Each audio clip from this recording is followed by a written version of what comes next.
Young voters may have a bigger impact on deciding who will be in Congress and the White House in 2024.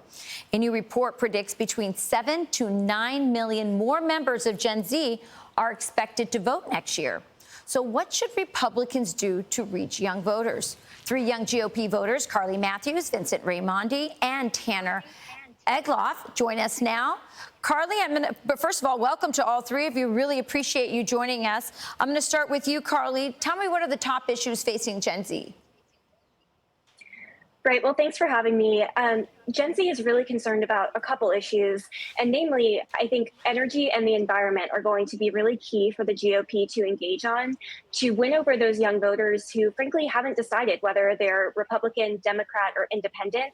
If the GOP can really kind of chart a path forward that's optimistic and actionable and makes sense, frankly, on the environment and energy, they're going to be able to win over those young voters who are still undecided as to where their loyalties lie. Yeah, that's such an interesting combination of topics, because a lot of people think you have to have one or the other, and there is a way that they can live together, right? That we can have oil and gas and lower prices and yet still take care of our environment. Let's go to you, Vincent. What's specifically in your life, what's your top concern?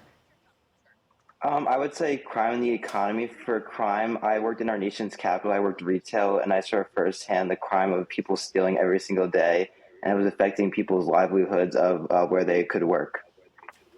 Excellent point. Excellent point. You said it was crime, and what was the other one? Economy. I think inflation has raised prices on essential goods for everyday Americans. I think lowering those prices could really sway young voters, especially as Gen Z voters are usually in college, to vote Republican. Tanner, what are the things that are impacting you specifically and that you're going to be looking to look if a candidate can resolve in the next election? Yes, of course. Thank you for the question. I'm honored to be here. I believe my greatest concern is where we are as a people, who we are as a people, both generationally speaking and as a nation. We are unaware of what it means to be an American. We don't know who we are as a country or where we want to go. We are currently a lost people who are in desperate need of retrieving their American identity. And because of that, we've become a nation that is equivalent to a leaf that is unaware it is attached to a tree. We must get back in contact with who we are, our founding principles, and where we want to go. And the rest will surely follow. I am confident of that. So you're looking, Tanner, for a leader who can articulate what it means to be American and maybe our constitutional rights that so many were lost, by the way, during COVID, which brings me to my next question.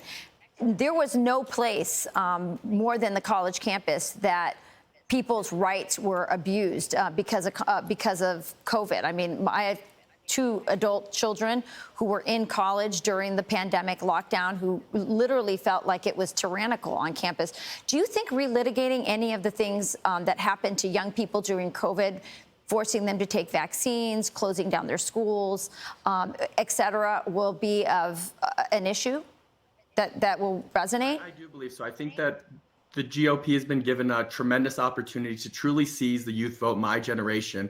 And by just providing clarity over what it means to be a conservative, my generation is exhausted as a people. We know nothing but unprecedented politics and chaos. And we truly just are yearning for a sense of normality. We are looking for the values exactly represented by the conservative party that is embodied by the GOP. And I believe that's precisely what we need to do. Carly, when my kids are on campus, they say they often see, especially public universities, they often see the Democrat Party canvassing and active and recruiting, and they never see Republicans. So outside of actually just showing up on campus, what exactly should Republican activists be doing on campus to reach out to young people like you? Absolutely. It's a great question. And I think that whether it be college campuses or urban city centers, where I live in Washington, D.C., Republicans have a tendency to say, that's a lost cause. We're not going to win there. But the fact is, our values can really make an impact in those areas. And like I was mentioning before, specifically on energy and environment, we saw with COVID, top-down regulation didn't work, right? And I think that can also be applied to our climate and energy strategy. We need to harness the market, to use market forces to make our energy cleaner, to make our environment healthier, and to keep our people safer. And I think that that's what will really resonate with young people, either on college campuses or in communities. Yeah, maybe reminding young people that nobody, produces energy more cleanly than the Americans. So that's one thing as well. Vincent, I'm going to end with you. What can Republicans do to reach voters like you and your friends? I would say coming to college campuses is a start. I think canvassing on college campuses and talking to liberals and other young voters who are undecided, because I think by talking and having those hard conversations, they might agree with you on an issue that you never knew about, and just talking and debating could really change their minds on a certain topic or issue. Vincent, that's such a great point. They're certainly not going to get the conservative point of view in the classroom. So you better show up if you're a Republican activist and have those conversations with young, bright, good-looking kids like you. I appreciate you joining us this morning. Really bright people who give me a lot of hope for the future. Thanks for joining us. I'm Steve Ducey. I'm Brian Kilmeade. And I'm Ainsley Earhart. And click here to subscribe to the Fox News YouTube page to catch our hottest interviews and most compelling analysis.